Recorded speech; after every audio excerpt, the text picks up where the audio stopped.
Donc bonjour tout le monde et bienvenue à une autre vidéo chez Official EB Cuts. Donc aujourd'hui, nous allons explorer les techniques essentielles pour couper les cheveux en mettant l'accent sur la section des mèches et la création du volume. Ces étapes clés permettent de structurer la coupe tout en apportant la légèreté et la dynamisme à la chevelure. De plus, je vais vous montrer un nouveau type de dégradé qui s'appelle le burst fade. Donc dans cette vidéo, non seulement je vais vous montrer comment couper les cheveux d'en haut, mais aussi comment faire un burst fade mullet. Donc allons-y. Donc pour commencer, nous allons faire nos sections. Donc on va prendre notre peigne et un push-push comme vous voyez et nous allons mouiller les cheveux afin que ça soit plus facile de faire nos sections. Comme vous voyez ici, je suis en train de mouiller les cheveux. Donc quand c'est mouillé, vous allez avoir des cheveux comme ça.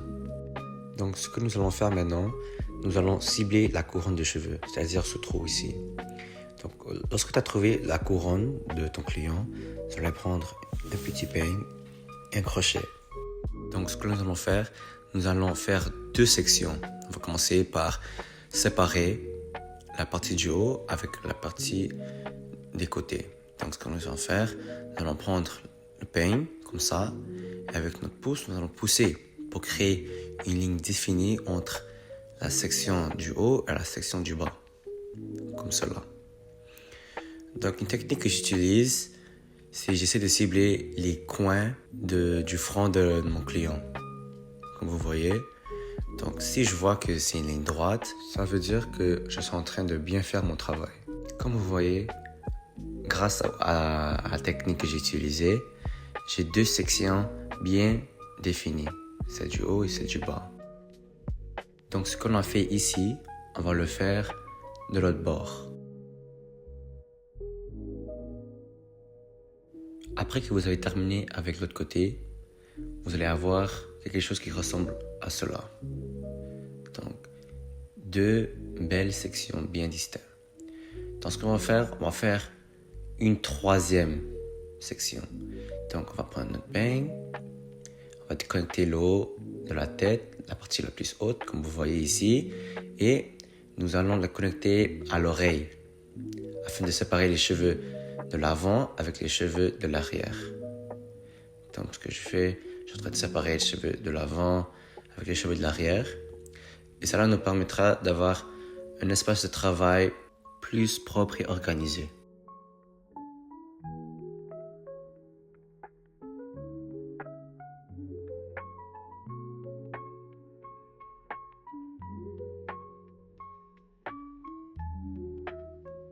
Donc après que vous avez bien séparé ces sections, vous allez faire la même chose avec l'autre bord.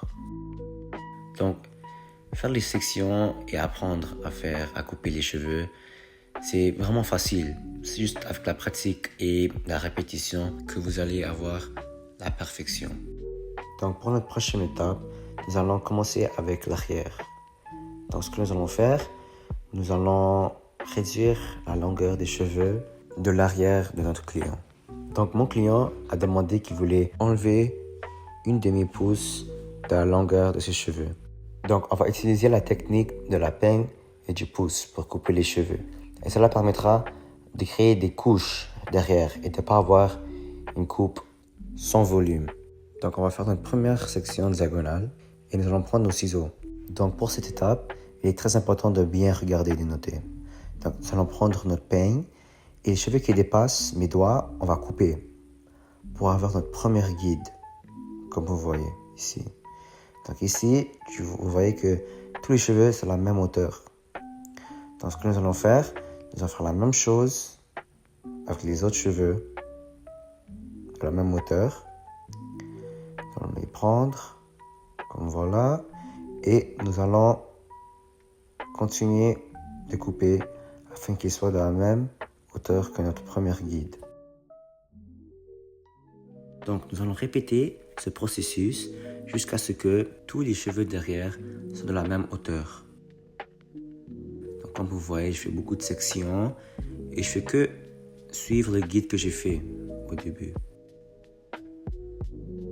Comme vous voyez, je vérifie si tout est de la même hauteur. Donc après que vous avez terminé avec le derrière, nous allons procéder avec la section de côté. Ce que nous allons faire, nous allons pousser les cheveux d'avant vers l'arrière et pas devant. Donc on va pousser les cheveux en arrière, comme vous voyez, et nous allons utiliser la technique de la peigne et du pouce. Donc avec cette technique, on va pousser les cheveux diagonalement. Les cheveux en dessous de notre pouce, comme vous voyez ici, attends, je vais faire une autre section. Comme vous voyez ici, nous allons prendre avec nos deux doigts et on va couper ceux qui débordent, qui passent nos doigts.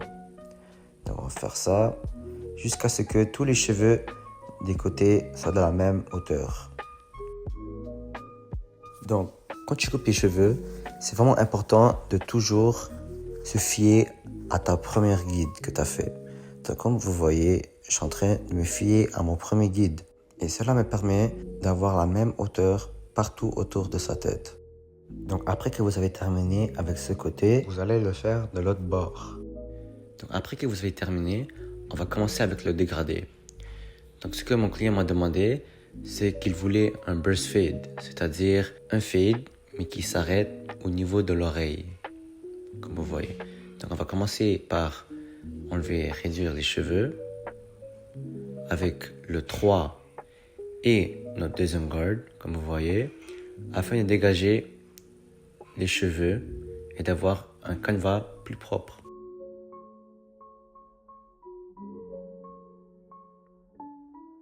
Donc, comme d'habitude, nous allons commencer avec notre première guide, avec notre tondeuse à blanc.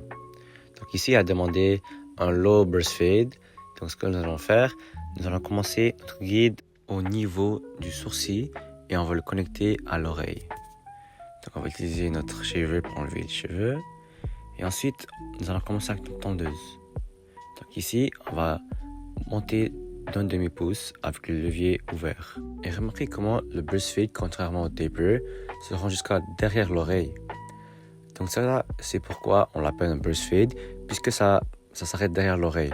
Donc ici, j'ai décidé de faire un low burst fade. Et maintenant, on va essayer d'enlever la ligne qui se trouve entre notre premier guide et avec la tondeuse, avec le levier ouvert. Donc je vais fermer graduellement le levier jusqu'à ce que cette ligne disparaisse. Donc, continuons avec la prochaine étape. Nous allons prendre avec le levier ouvert notre premier guard et nous allons monter d'environ un demi-pouce. Comme vous voyez, je monte d'un demi-pouce.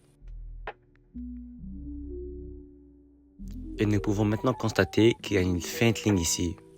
Donc, nous allons prendre notre 1.5, levier ouvert, comme vous voyez, et nous allons attaquer cette ligne afin de l'éliminer. Donc on va commencer avec le levier ouvert et graduellement nous allons le fermer jusqu'à ce que cette ligne disparaisse.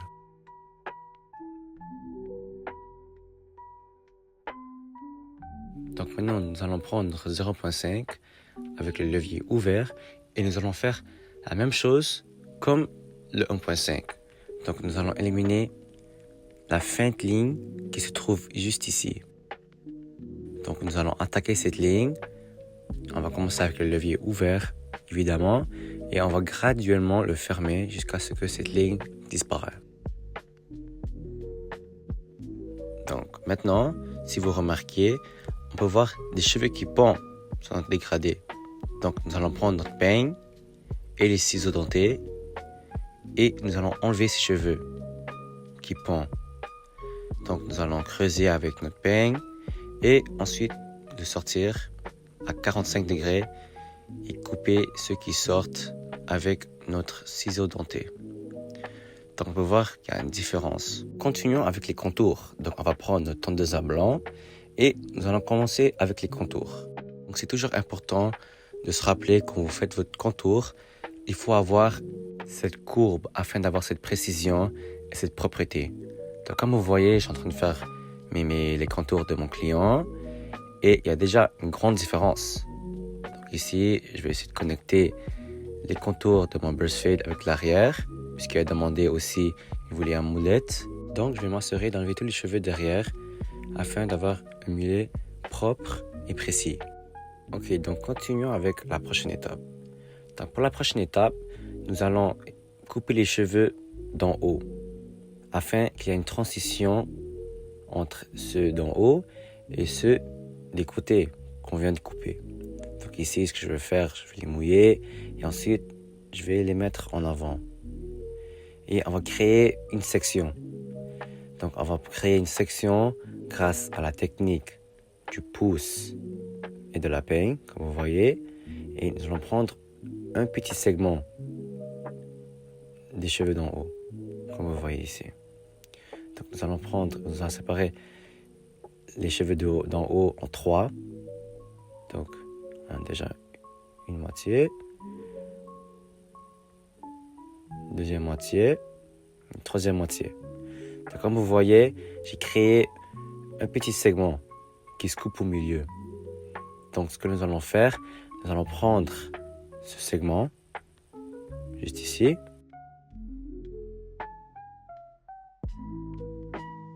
et grâce à notre peigne, nous allons prendre les cheveux du segment et le tirer par le haut, comme vous voyez. Donc on peut voir qu'il y a une grande différence par rapport au niveau de la longueur des cheveux d'en haut et celle des côtés. Donc ce que nous allons faire, nous allons pencher nos doigts à 45 degrés et nous allons couper les cheveux d'en haut afin qu'ils soient égaux avec ceux d'en arrière. Donc comme vous voyez, je suis en train de prendre chaque segment petit à petit afin que les cheveux d'en haut de mon segment soient de la même longueur que ceux en arrière. Donc, afin que tous les cheveux d'en haut soient à la même hauteur, nous allons tirer les cheveux d'en haut vers l'arrière. Donc, n'ayez pas peur d'utiliser de l'eau et du push-push afin de mouiller les cheveux. Donc maintenant, on va prendre un segment, comme vous voyez ici, vers le haut. Donc je commence en avant, comme cela. Et vous voyez, les cheveux d'en haut ne sont pas tous de la même hauteur. Donc ce que nous allons faire, nous allons suivre notre guide que nous avons fait avec le segment du milieu. Donc nous allons suivre ce guide et couper tous les cheveux de la même hauteur. Cette étape est un peu longue à faire puisque c'est vraiment critique afin d'avoir des cheveux tous de la même hauteur en avant. Donc, vous voici en train de couper et de m'assurer que tous les cheveux d'en haut sont de la même hauteur. Donc, nous pouvons voir une grande différence maintenant. On peut voir que tous les cheveux ont une belle transition entre eux et qui sont de la même hauteur partout. Donc ici, on peut voir que les cheveux d'en haut transitionnent bien avec ceux des côtés et aussi du derrière. Donc enfin, pour la dernière étape, nous allons coiffer ces cheveux afin de voir s'il y a des erreurs ou des détails à faire avant que nous finissions. Donc voici le produit final et avec la face de mon client, on peut voir qu'il est très satisfait. Donc merci d'avoir regardé et à la prochaine.